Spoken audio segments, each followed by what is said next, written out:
America Iran சண்டை ஏற்கனவே பயங்கர டென்ஷன்ல போய்கிட்டு இருக்கு. இப்போ அதை இன்னும் சூடாக்குற மாதிரி ஈரான் ராணுவத்தில் இருந்து ஒரு அதிரடி அறிவிப்பு வந்திருக்கு. ஈரான் ராணுவ தளபதி அமீர் ஹடாமி சொன்னதாக வெளியாகியிருக்கும் தகவல் படி, ஒரு அமெரிக்க ராணுவ வீரரை யாராவது கொன்றாலோ இல்லை உயிரோடு பிடிச்சு ஈரான் வசம் ஒப்படைத்தாலோ 30,000 அமெரிக்க டாலர், அதாவது சுமார் 28 லட்சம் பரிசு தரப்படுமா. இதுல இன்னொரு விஷயம் என்னன்னா, இதை செய்யறது ஒரு ஈரானிய பெண்ணா இருந்தா பரிசு $60,000 வரைக்கும், அதாவது கிட்டத்தட்ட இரட்டிப்பா தரப்படுமா. பெண்களுக்கு மட்டும் ஏன் இவ்வளோ அதிக பரிசு என்று ஈரான் தரப்புல சரியான விளக்கம் எதுவும் சொல்லப்படல. இந்த தகவலை ஈரானின் அரசு செய்தி நிறுவனமான IRNA வெளியிட்டதாகவும் அதை அடிப்படையாக வைத்து சர்வதேச ஊடகங்கள் செய்தி வெளியிட்டுள்ளதாகவும் கூறப்படுகிறது. அதோட விஷயம் முடிஞ்சிடல.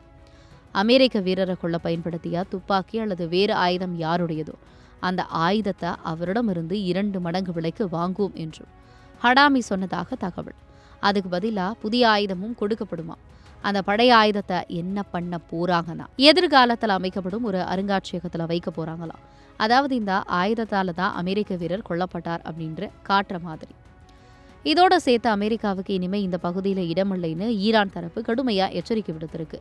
பாரசீக வளைகுடா, ஓமன் வளைகுடா, ஓர்முஸ் நீரிணை போன்ற பகுதிகளுக்குள்ள அமெரிக்க படைகள் இனிமே நுழையக்கூடாது அப்படின்றது தான் ஈரானின் நிலைப்பாடு. இன்னொரு பக்கம் இந்த போர்ல ஏற்கனவே சில அமெரிக்க வீரர்கள் உயிரிழந்திருக்காங்க. ஜூலை 22 அமெரிக்கா தரப்புல வெளியான கணக்குப்படி ஈரான் தொடர்பான சம்பவங்கள்ல 18 அமெரிக்க ராணுவ வீரர்கள் உயிரிழந்ததா கூறப்பட்டுச்சு.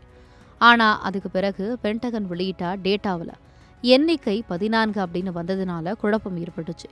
ஆனா அதனால உண்மையிலேயே உயிரிழப்பு எண்ணிக்கை 18 14 குறைந்து விட்டது அப்படின்னு அர்த்தம் கிடையாது.